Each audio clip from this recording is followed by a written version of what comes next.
Hi, and welcome to today's webinar, Re-energizing the Utility Talent Pipeline. I'm Philip Gordon, your MC for the next hour. We're in the throes of the fourth industrial revolution, where disruption seems to have touched every point of the energy value chain. An exciting time, but is it exciting enough to attract the top talent when we expect more than half of the utility workforce to retire in the next 5 years? Join us as we talk to utility companies and academia, which are embracing a new dynamic, encouraging startups and young talent to challenge and disrupt the status quo and ensure the next generation of talent chooses the energy sector. Join us as we explore the talent requirements for the next millennium and the utilities, companies and organizations delivering these critical skills for the future. Our speakers for today are Dr. Tony Mannanen, co-founder and CEO at game studio Ludocraft, Marlies Vitrin-Kret, Human Capital Manager at Re-energising, and Imperial, Business Development Manager at Helen. To find out more about our panelists, you can toggle through the speaker tab at the top of your screen. Before we begin, we encourage you to use the Q&A box on the left-hand side of your screen at any point throughout the discussion. Our panelists will endeavor to answer your questions within the allocated time. I'd like now to hand over to Claire Faulkner, editor of Smart Energy International and your moderator for today's discussion. Over to you, Claire. Thank you, Phil, and good afternoon, good morning, and good evening, ladies and gentlemen, depending on where you are in the world. It gives me great pleasure today as well to introduce my colleague, Cisco Jacobs, who is the director for the Initiate program, which is part of the European Utility Week. And Cisco is going to be joining us both to give some insight into what Initiate is about and also to share some of her particular insights given her experience in this area over the last couple of years. Everybody, thank you so much for joining us.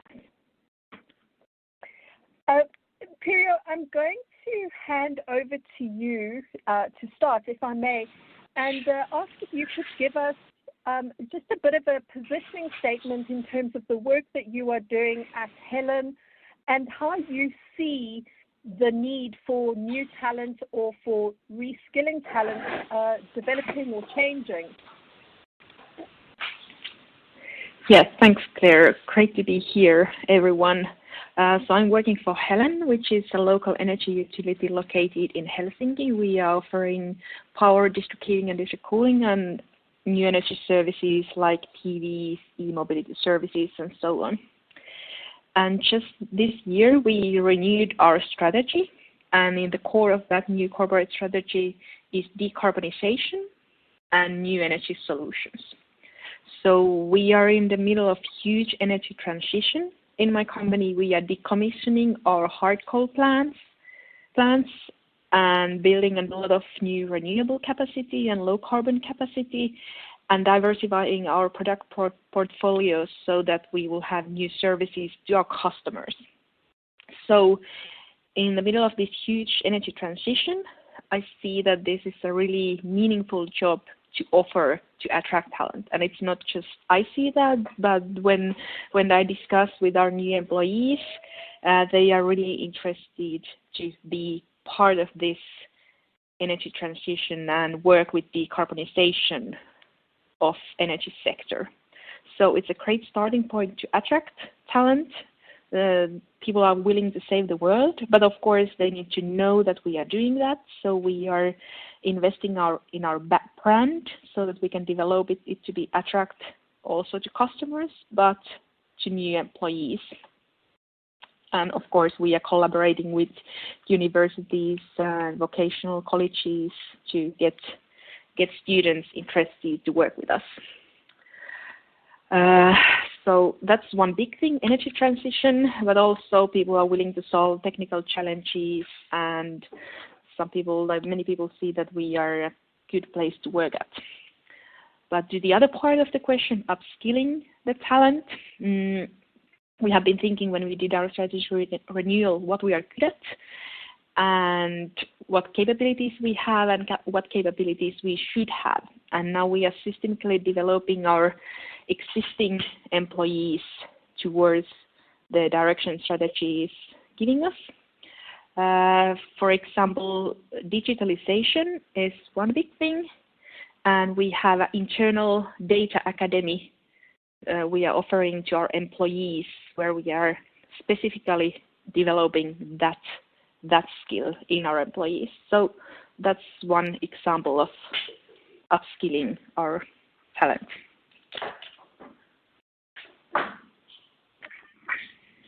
Imperial, thank you very much. We're going to pick up on the topic of both new generation talent and obviously the reskilling a little bit later. But Marloes, I'd actually like to hand over to you and ask if you could explain what InnoEnergy are doing. Yes, hi Claire. Thanks for having me today. So my name is Marloes. I'm working for InnoEnergy. InnoEnergy is an accelerator in sustainable energy, and we are working in 3 areas. So we are investing in young startups, in big innovation projects, and our third business line is education. And within our education business line, we actually have a master school for young talent who would like to work in the energy sector and would like to change the energy sector. And so we provide at the moment 8 master programs, working together with around 14 universities at the moment within Europe. And we also have our PhD school. So we have recruited talent from all over the world to study at the InnoEnergy Master School in order to attract enough talent to, and that's our biggest purpose, to create a change in the energy sector. So how are we educating them? What's important for us, and how do we think we should teach them in order to be able to make a change? Well, we think like the following skills, like teamwork, communication skills, innovation, and entrepreneurial skills are very important, next to a solid technical background. So just being a very good engineer at the moment is not good enough anymore. So you need to have all these other social skills, which will make sure that you will have a different profile than the people who currently are working in the energy sector. And we teach them that they will need to be part of a team, as they cannot make the change by themselves. So we test them, for example, on their proclivities and personalities, and then put them in diverse teams, so everyone will be able to make use of other person's skills, and so this only then will lead to a change and to a game-changing team. And so, as an addition to all the technical courses we also offer this coaching program for our students. So the most important thing is that the whole team is needed, and you cannot do it by yourself. What role existing talent should bring to the table? If we think that the most important thing at the moment is the willingness and ability to continually keep on learning. So technical requirements will change, and we don't know yet what kind of technical engineering knowledge you might need in 5 to 10 years' time. We have an idea about it, of course, but we are not sure. So being able to continually learn and the ability to learn quickly is very important. And we can teach our students how to do that.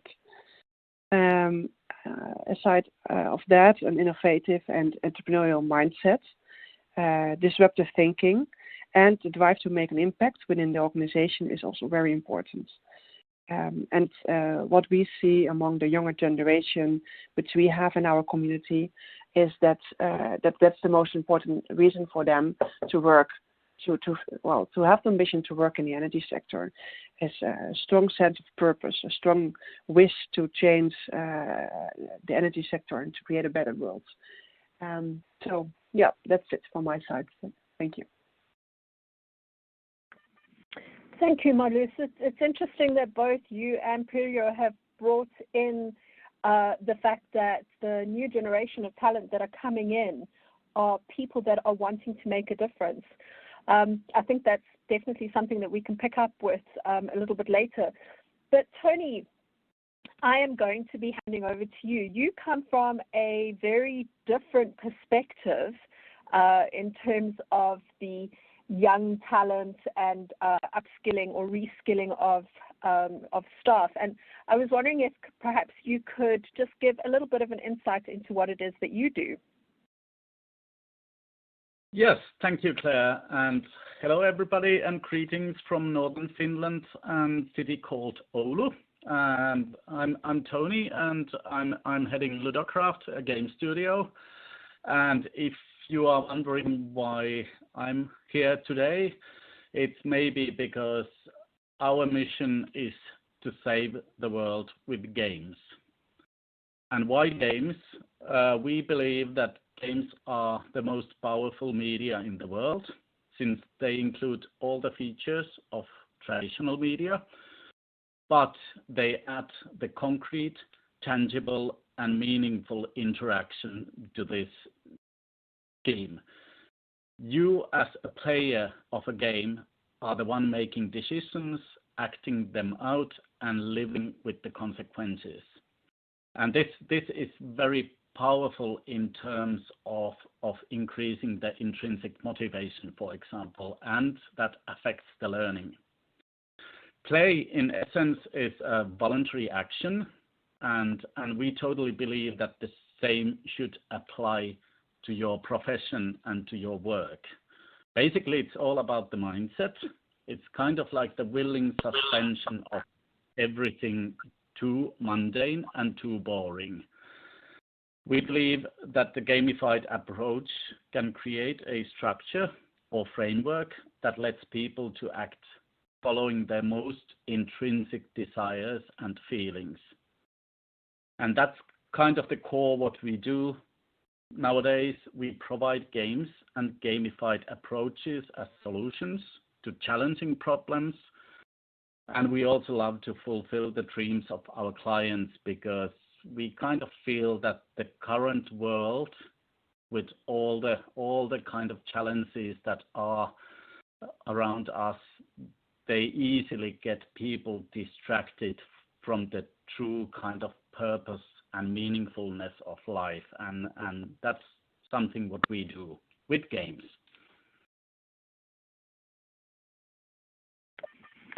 I am looking forward. I obviously have a little bit of an advantage in that I have had the opportunity to speak to you before, and I have an idea of some of the work that you've been doing, and I'm looking forward to you sharing some of that with us in a couple of minutes. But before I hand back to you, Tony, I'm going to ask you, Cisco, to just give some insight into what it is that you are aiming to achieve through Initiate and its presence at European Utility Week, amongst other key events.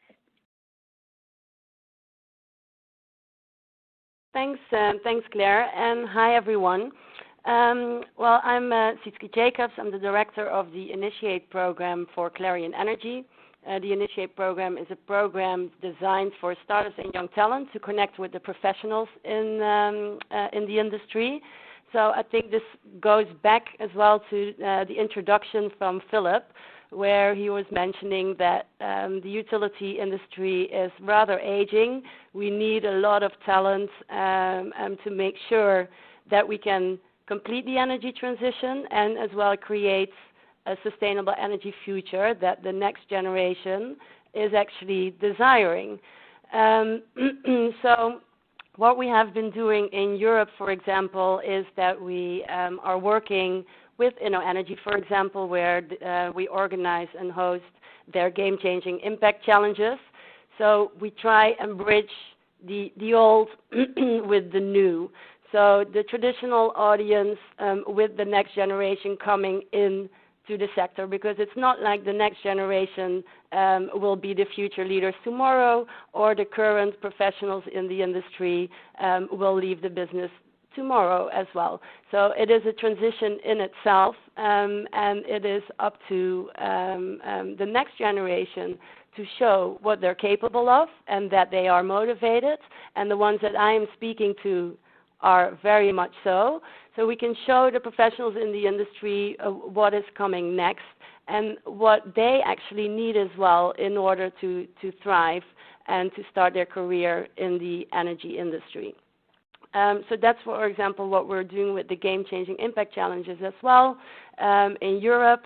And in Africa, for example, we have run young talent challenges where the talents involved from various universities in Africa are solving challenges for corporates in the business.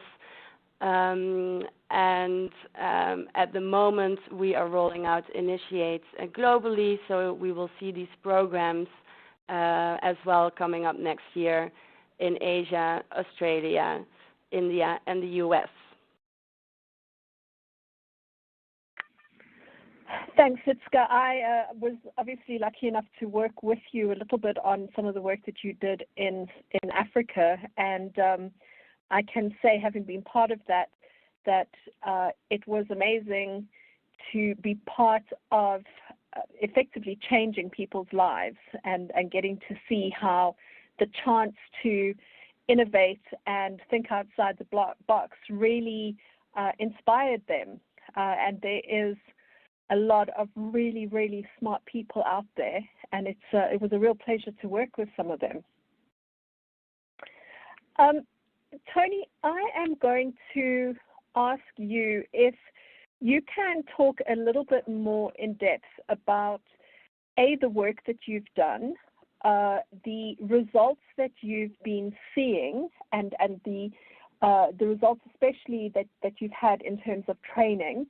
And then I know that there's a specific client that you are going to give a little bit more insight into. So I'll hand over to you. Thank you, Claire. Yes, I think that my approach is not very specifically a turnkey approach, because we are talking about very challenging issues here. So I'd like to give some let's say, more philosophical background why we are doing things the way we are doing, because I totally and honestly believe that we've kind of found the ancient secret that many around us hasn't realized yet. And it all starts with the very basic human ability and need to play. Playfulness is a physical, psychological, and emotional attitude towards things, people, and situations. And it has been there since the dawn of time. All human cultures have kind of embraced the play and playfulness as very important part of learning and experiencing things that are not yet your immediate world around you. Play involves such elements as fun, curiosity, creativity, surprise, and even alertness. And if you think about it, these things correlate very nicely with learning. And I would argue that without play, you cannot use imagination, you can't learn effectively, and it's very impossible to be innovative. And that's the part of play and playfulness. We are a game studio, so basically play is the ancestor of games. You could say that game is a structured play. There is a definition going around that a game is a system in which players engage in an artificial conflict defined by rules, and the actions result in a quantifiable outcome. So basically, if you think about this definition, it relates to everything around us. You can think about games like golf, but you can think about systems like music or language or scientific theories, innovation processes, or in the larger sense, everything related to work. So basically, as we see it, life is a game, and if you know the rules, or even better, if you can be the one defining the rules, you can achieve something which is extraordinary. And this is not just about technology, because you can have an excellent game without any technological aid. It's more about the mindset, method, and way of life. Very important thing about playing is that it's basically voluntary activity. Nobody forces you to play, and if nobody forces you to do something, or if you self-believe that you have made the choice yourself to take part of the voluntary action, it has very heavy influence on intrinsic motivation. And we could say that game as a medium has all the critical ingredients for motivation and drive. We all need meaning. We want to understand, we crave for importance, we search for goals, and we want to achieve and solve. And this is all about the purpose. What Birja was mentioning, that especially the younger generation, they are looking for the purpose, they are looking for the meaning. They just don't want to work as 9-to-5 job to get something else done, but they want to have their office hours to be meaningful as well. The second point about games are that they give you instant feedback. They provide you challenges, and if you conquer the challenges, you get the feel of advancement, and that gives you the dopamine rush. You want to try it one more time. You want to feel the kind of even anxious feeling that I'm almost there, but still you feel that I am the one controlling my actions, and I'm the one kind of taking the consequences. And it has very strong effect to working motivation, for example. And then the third part is the part about voluntarity. You could say that it's about autonomy. If I can decide what to do, how to do it, when to do it, and with whom to do it, it has very strong impact on my kind of feeling of motivation and feeling of this is not just something about Monday I have to do, but it's something that I want to do. But still, I'm the responsible one. I have the agency of my actions. But we as game designers, we always would like to step a bit further away from the real world, because if you think about games like the mobile games or computer games, the conflicts in games, they are larger than life only in the imagination. But how the game is structured, how the narrative is dictated, how the theme is created, it all brings this kind of glorification aspect that we feel we are the superheroes in our own story. And it's not just about the final target achieving the goal, but it's all about all the baby steps towards the goal. It's all about the journey. And this journey creates tangible and memorable experiences that stick in your mind and therefore enhance the learning process. And I totally feel that even in the work context, whatever the industry, occasionally we all need to feel like superheroes, because there's too little superheroic things that happen in the normal world in normal Wednesday afternoon or morning or evening. And the final thing about games is that if everybody else tries to make life easier, we as games designers try to make life more difficult, because we feel that all these impossible missions, they drive you to take the leaps of faith, to go outside your comfort zone, to overcome the boundaries that you are scared to overcome, to win together with your team, and actually achieve something through pain in order to get that amazing gain. And that feels fantastic. In a way, games are the last area of our society where failure is totally acceptable. It's even expected, because games are designed in a way that initially you always fail.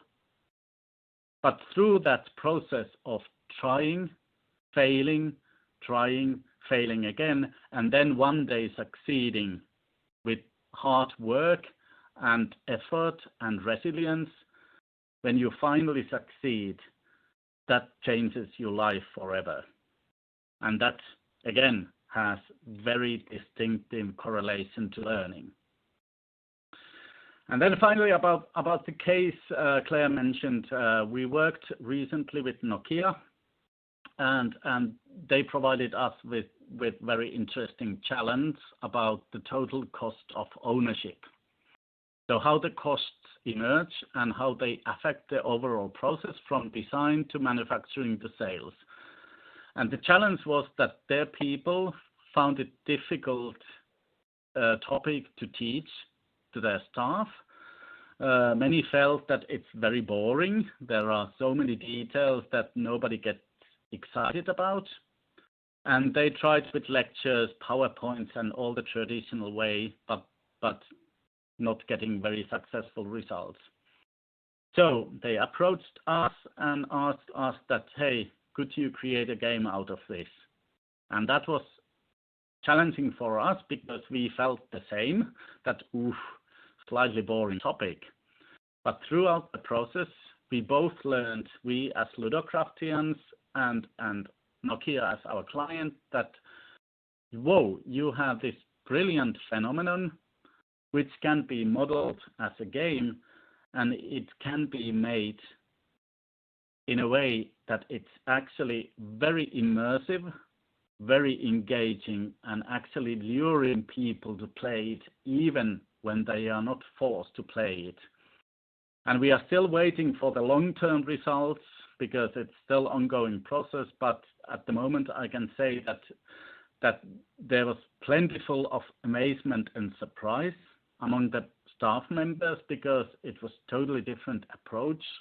There was loads of laughter, nice amount of competition, heavy challenges, so there was loads of pain, but luckily there was also brilliant stories of success and kind of learning through the ropes, and especially people were very happy to get actually something which is tangible, which they could get immediate feedback from, and they could see the visible outcome.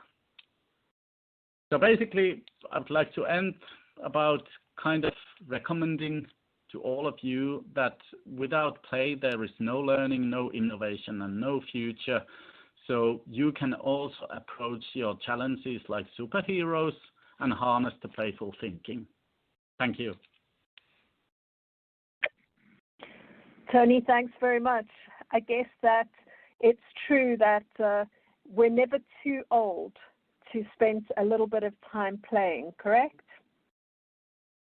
Yeah, totally. If you talk about lifelong learning, and most of the researchers, they say that play is the most important part of learning. So if playing is something only for children to learn, so what happens if we as adults are not willing to play?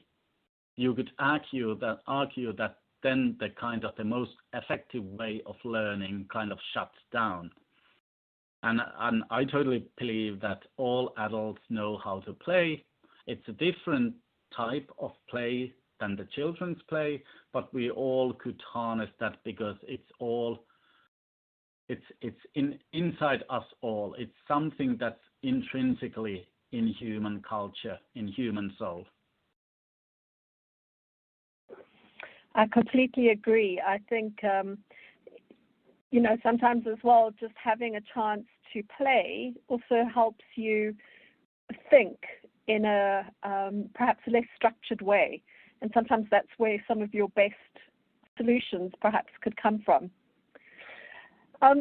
We are going to move into the discussion part of this webinar now. And ladies and gentlemen, I do want to remind you that if you would like to ask any questions of our panelists, that this is your opportunity to do so.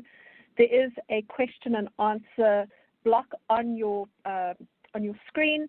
Please feel free to put in your questions and send them through. We will be going through them now while we're doing the conversation. And, we welcome any and all questions. So, Imperial, I'm going to start off by asking you a question, and that is, what do you think needs to be done to encourage and harness young talent in an energy company environment? So you especially are working in this environment. Could you sort of talk through some of what you've experienced? Yeah, sure. Thank you. When I stepped into the energy sector, I was 23, 24. So I was rather young. The average age in my company back then was almost 50 years. And like first 8 years, I was always the youngest in the company or in the team or whatever. And I think it's important. We all talked about that the new generation wants to make a difference and they want to have a meaningful job. And that's how to attract them into the company. But you also need to keep them in the company, and you know that they want to make an impact, so give them a chance to have an impact. If you cannot change anything, then you get frustrated, and then you maybe change a job. So I think giving people a chance to have an impact, but also we have to increase the awareness so that they understand that you cannot change everything immediately. The sector, it has been quite stable during last decades, and there are reasons why things are like they are. For example, we have a huge infrastructure, and you cannot change it in a very short run. So you have to plan it. It's complicated, and you have to keep the lights on in the city. So it's not just, okay, let's fail fast, but you have to also give the customers what they want. They want to have their homes warm and electricity going.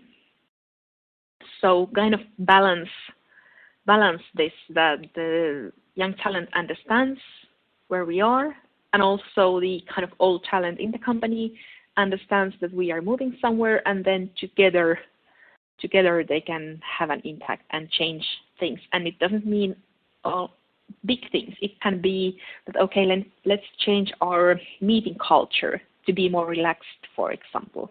That can be one thing. Yeah, and also to be... Go on. Sorry, continue. I interrupted you. Yeah, and also we need to be ready to change. We are not perfect place to work. No one is. So all improvements, all ideas are always welcome. If I may ask, you raised a very interesting point, and that was around the younger or the new generation working with the incumbent employees. How have you found, or do you have a good example of how one of the older staff has worked well with some of the newer generation or helped facilitate or mentor some of that transition for both the incumbent staff, but also for the new ones? I think I don't have a specific example, but I think that's kind of a everyday work I do. So it's not just colleagues of my age, but a lot of people who are already soon retiring. And I think they have a lot of expertise. And when they understand that they can share the expertise, but also kind of not to keep it like that always, but to be ready to change that, okay, it is like that, these are the technical details, and then young people can bring their ideas and develop that together.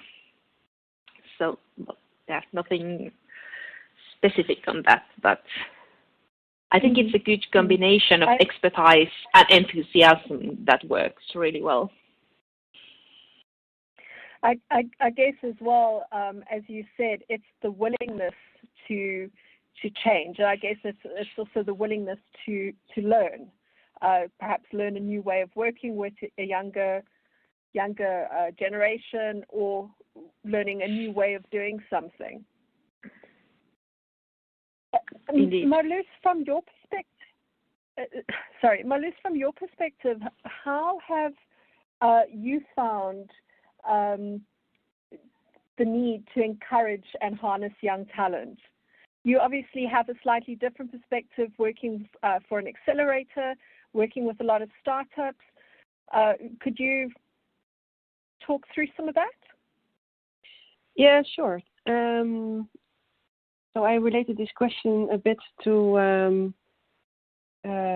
our young talent community, and we recently did some research among them, also asking them what they would find very important, what they would expect from an employer, and what's important for them to have an inspiring and motivating job position. And of course, we also have had the discussion like, is the young generation still interested in working for the big corporate utilities, for example? And I think they still are interested in doing that. However, there's also a tendency for the young generation wants to work for smaller companies, startups, etc. There's still also a big appetite for working at the bigger companies. But what do our community require if we ask them? Well, they say, like, for me, it's really important to have a clear role description. And I think this is something the company, the employer should look at. And like, what do I expect from my employee? Is it clear from the beginning? Do I have a clear role description? Do I have clear goals? Do I have clear objectives? And also for these young people, they really want to know before they apply or when they are just started in a company, like what's expected from my side. What do I learn from it? Will it really bring me what I expect from my job? So just having the job is not enough for them anymore. So this is something they will really value.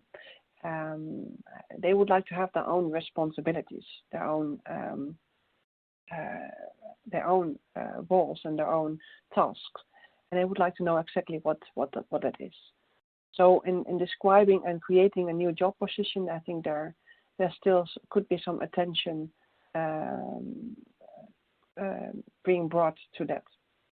Also, what they like, for example, is a mentor. So this is actually also interesting, Claire, what you were just asking, like working with the older generation. Apparently, they still would like to learn from the older generation. So they still value them, although they see also their opportunity to bring new insights, to bring new visions, and to bring new inspiration. but they still see it as a big opportunity to work with the people who have already been working there for years, and to learn from them. Let me just check my list in front of me, but I would like to add to that as well.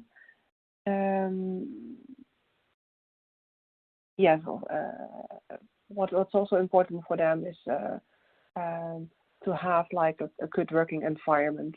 So meaning good work-life balance, reasonable salary, and a sense of belonging. So they want to be a real member of the company and have the feeling of being an equal member of the team. So that's something we could look at and harnessing and encouraging the young talent in a company environment. Over to you, Claire. Thanks, Melissa. That's quite an interesting perspective, and I'm going to take that one step further, particularly given the work that you are doing, and that is, how can startups and energy companies work together to enhance and support each other's work from both a cultural perspective, but also from a perhaps next-gen mindset or even a technology perspective? I mean, already lots of things are happening, I think, like big utilities taking over startups or giving startups the possibility to have a working place in their office, or to work together with them, or have a partnership with startups. So this is already happening, I think, quite a broad way. And also in creating an attractive working environment, or to become an attractive employer, and to have this innovative working environment where also startups are being part of. I think it's very good to have and to create a very innovative and entrepreneurial mindset within the company. Not only, of course, by inviting them to be there, but to work together. So I think that's certainly a point what could create a change already into an organization. If you just have them inside and to work together with them in what kind of way possible, I think that would already change the innovative mindsets of the employees who are already working there. Thank you. Imperial, working for a utility, is this something that Helen is exploring? Yes, we are working with few startups, and we are just, according to our new strategy, we are increasing the amount of startups we are working. So we are trying to boost that. Just for the reason Maros just mentioned, we can learn a lot. We can create new business together. We can change the mindset. But also, I think for to attract talent, it's quite important, or it's interesting to know that, okay, this company is working with these startups and it sounds really innovative. I'm sure that's also one method to attract talent into the big company as well.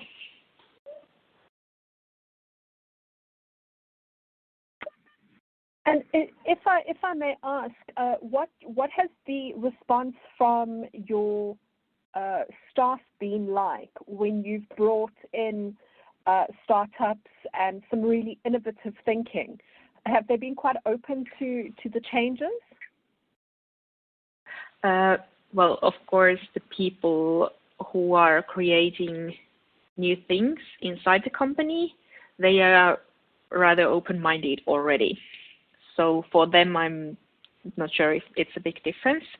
But of course, even though there's a smaller patch of developing people, we have to integrate that learning to the company. And I think based on what I have heard, it's a positive positive thing for them as well, because of course you have been working with something a long time, and if there comes an idea of how you can develop that, of course you are interested in to develop it. So I think it's good, but also we both have to give and take to understand each other. We might be a bit too slow for startups every now and then. They might be too fast for us, so find a way to still work together. I guess one of the benefits of working with an outside service provider, if I can put it that way, is that they don't know what they don't know. They don't have legacy thinking, but that can be a positive, but conversely it can be a negative. So I suppose it's, again, as you said, tempering expectations. I'm going to ask Imperial then if you could perhaps expand. You mentioned the fact that one of the things that you had been exploring was what kind of skills were going to be needed. What was what is Helen going to need in the coming decades?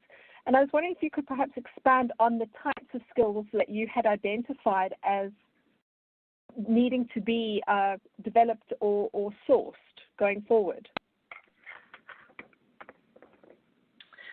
Yeah, thanks. There's quite a wide variety of skills we need in the future.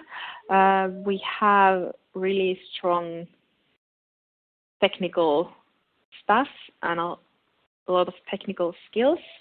That one we need in the future as well, but we have to also diversify to new energy sources.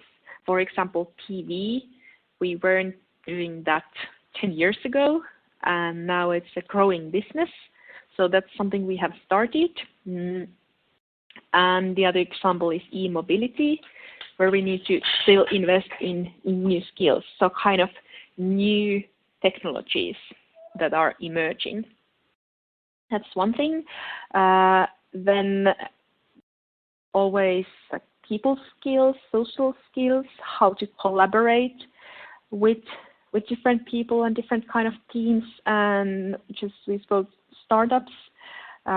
We are creating new partnerships with other companies, so it's even more important in the future to have those teamworking skills. Digitalization and digital skills, I already mentioned in the beginning. They are more and more important in the future, not just how to do your daily job, but also to understand what kind of possibilities, for example, data utilization might create to your job, to your business. And energy system, it's getting more and more complex. So I think system thinking is one thing we need, so that we can create even more connected and integrated energy system. And big thing is ability to change and agility, mindset, so that if you're doing something now, next year you might be doing something else. So it's more a mindset thing than skill, but still we see it really important. And previously it was more engineers and technical people only we were hiring, but now it's also more business people, service designers, so on. So out of STEM field, more and more, I would say. Thanks very much. You mentioned a very interesting point. And Tony, I was wondering if perhaps you could comment on this, particularly from the gamification perspective. Imperial mentioned that it's more a mindset than a skills issue. How do you believe gamifying a process or a new type of learning could change things in what is a traditionally very conservative environment? That's a tricky question. Yes, I totally believe in the kind of core skills that are needed today and in the future, like teamwork, continuous learning, ability to contribute to the cause, and I would add the intellectual flexibility, kind of following Imperial statement that the world is changing and your work is changing constantly, so you need to adapt fast. So those are the skills. But kind of I believe that it's not that much about the skills. Of course, you need the skills to do your professional job. I can't deny that, but I constantly face that the biggest challenge is the attitude towards work. So do you find the motivation and passion towards the work you do? Do you feel the autonomy that you voluntarily choose to do what you are doing, and are you self-confident enough in your job to actually feel that you have the mastery? And then we have the responsibility, the resilience, and the creativity. And these are things that they are not just about gamifying, and they are not just about games. Somehow they seem to be very core things in games industry, but I think that the main reason behind this is that it's all about play. And when it's all about play, it's kind of going back from the technology, going back from the business, going away from the corporate choreography or pretending that I'm in this position, I need to act like this, and going to the core human aspect, that what is the value system? What are the values of the company I would like to be part of? What is the mission of the company? Do I feel that I have something to contribute to the mission? And do I feel that this mission is exciting enough for me so that I would spend my working hours towards that goal? And usually the mission is kind of communicated via vision or vision statement, and there's kind of loads to learn from games, that how the games are kind of communicating the vision, because usually what gameplay is all about, it's very mundane work actually, but still people spend all their free time playing games because they feel that the mission is worthy of their time. And I would say from our experience that how would you attract the people you want to attract? I don't know, in games industry we always like to talk about the best talent. That's a very large term, and somehow kind of even sometimes feels a bit odd, but I would think that if a company wants to attract certain type of people with certain types of skills, and especially with certain type of attitude, they kind of should follow the tribal approach, that they should be the tribe that somebody wants to be part of, and to be very concise and very clear that what are the values of this tribe. It doesn't need to be a startup. It can be a large international corporate, but if the individual, the potential recruit feels that, hey, this is a tribe I want to be part of, then they are attracted to that tribe. So if I may interrupt you there, Cisco, I wanted to bring you in on this. So you and I have spoken previously about some of the challenges of bringing in talent into the utility sector, which isn't always considered perhaps the most exciting sector in the world. What is your perspective, particularly having worked on Initiate? How do we ensure that this amazing young talent buys into the vision? How is it that we bring them and ensure that they choose energy or utilities? Thanks, Claire. Well, I'm actually quite happy with what Tony was saying, because it's obviously a very difficult question to answer in a couple of minutes. So I'm just going to pick out some of the key points that I would like to get across. But I think what Tony was saying, it is about the company's mission and vision. Like the image of the industry is something that we as an industry have to take responsibility for.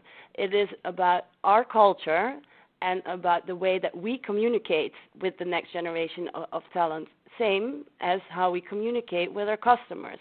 So I think that is a really important element. It's about mission, vision, but that's not just the brands. It is the way that the people work, how the people work together, how they answer the phone. Like it is a lot more than just that. And I think it's relatively new for the utility industry to actually communicate in a way like this and talking to their end users. Well, then the second part, I think, is we have a lot of motivated students who are already choosing the energy sector. It's becoming, the energy transition itself, becoming a theme that is more in the mainstream news, so to say, climate change, renewable energy targets. So we have a lot of talent coming into the sector, but let's use them. Let's use the next generation who are already studying to pay it forward, to share their experiences, to go teach at high school. What is it that moves them? Why did they choose for this sector? So that the next generation actually understands the value that they can bring by choosing to work for the energy sector. I think that is a very valid point. Imperial, maybe you could weigh in on that in terms of what is Helen doing to help encourage new talent to come into the utility sector? Do you have brand ambassadors that are going out and engaging with high schools or universities? Yes, that is something we do. We go to universities. Also, we invite students to visit us. We have had excursions where we show our power plants and we tell what we are doing. And also universities and also other schools, they have more and more collaboration projects they are doing with companies. So they have a course, they have a topic, and then they get some information from us, or maybe they get a problem for us, and then they suggest a solution for that. And I think that's quite good way to enhance collaboration between business and between universities. Not just say them we are here, but for real work together already in the university. I think that is obviously a really important part of the sharing of the experience. Ladies and gentlemen, unfortunately, we've literally just scratched the surface of this topic. We haven't had nearly enough time to get into some of the topics that we wanted to talk about. And unfortunately, we have reached the end of our time allowance today. I would like to thank Marloes, Imperial, Tony, for your time, for your input, for the very interesting perspectives that you've brought to this discussion. And unfortunately for me, that's it. Phil, back to you. Well, we'd like to thank our speakers and our audience for delivering an excellent discussion today. And we hope you've gained great value from today's webinar that will spark further discussion throughout the rest of the year. If we weren't able to answer your question during the Q&A, please be assured that we will be sending these to our experts to be answered in due course. If you have colleagues or friends that you feel would benefit from today's discussion, I'd like to remind you that a recording of today's webinar will be available on demand on the Smart Energy International website. Thank you for joining us, and we'll see you next time.